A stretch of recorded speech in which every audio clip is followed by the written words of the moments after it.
పవన్ కళ్యాణ్ ఒక సినిమా చూడక చాలా ఏళ్ళు గడిచిపోయింది. సో ఒక్కసారైనా కనిపించి చూడాలని చాలా మంది వెయిట్ చేస్తున్నారు. సో మొత్తానికి హరిహర వీరమల సినిమా నుంచి ఒక ప్రోమో సాంగ్ వచ్చింది, కొల్లగొట్టిందరు అని. సో మీకు ఎట్లా అనిపిస్తుంది అది చూసిన తర్వాత? బాగుందన్న, కొత్తమ్మ అడుగులతో అని ఒక కొద్దిగా బాగా ప్రోమోలో ఉన్నటువంటి ఆ పాట కానీ బాగా చిన్న సో పాట బాగుందన్న.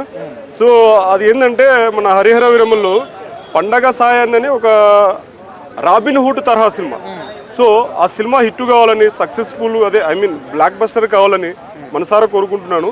పాట అయితే బాగుందండి, సూపర్. అంటే నిన్న మొన్నటి వరకు కూడా ఆయనకు పొట్ట వచ్చింది, అసలు అవసరమైన విధంగా కొంతమంది ట్రోల్ చేశారు కదా.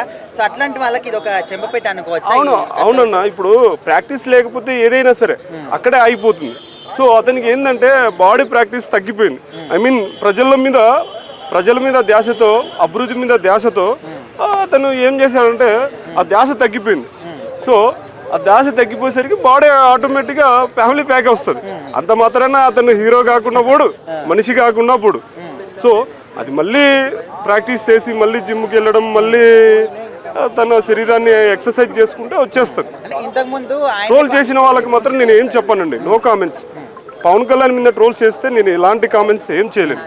నేను అభిమానించేవాడినే కానీ ఆ ట్రోల్ చేసిన వాని గురించి ఎక్స్ప్లెయిన్ చేసుకుంటూ కూర్చున్న వాడిని అయితే కాదండి. అంటే అందులో ఆయన అంటే కొరమీసం తిప్పుకుంటా ఆ పంచకట్టుతో వస్తా ఉంటే ఎట్లా అనిపిస్తుంది మీకు కటౌట్ చూస్తే? ఒక రియల్ రాబిన్ హుడ్ ఎలా వస్తాడో అలా ఉందన్న. రాబిన్ హుడ్ అంటే ఏంటంటే దొంగతనాలు చేసేవాడు కాదండి, దాన్ని దోచుకున్న సొమ్మును ప్రజలకు, పేదవాళ్ళకు పంచేవాడు రాబిన్ హుడ్.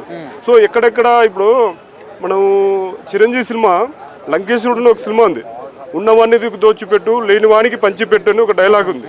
సో అట్లనే ఇలాంటి డైలాగులు కూడా దాంట్లో ఉంటాయని నేను కూడా అనుకుంటున్నాను. సో నేనేందంటే ఈ రాబిన్ హుడ్ తరహా సినిమా మన హరిహర వీరమల్లో సక్సెస్ కావాలన్నా. సో బాగుంది ఆ స్టైల్ కానీ, ఆ కోర మీసం తిప్పుకుంటూ పవన్ కళ్యాణ్ రావడం కానీ, అనసూయ ఇంకొకరు ఎవరు దానికి ఐటమ్ సాంగ్ చేయడం అనేది బాగుంది.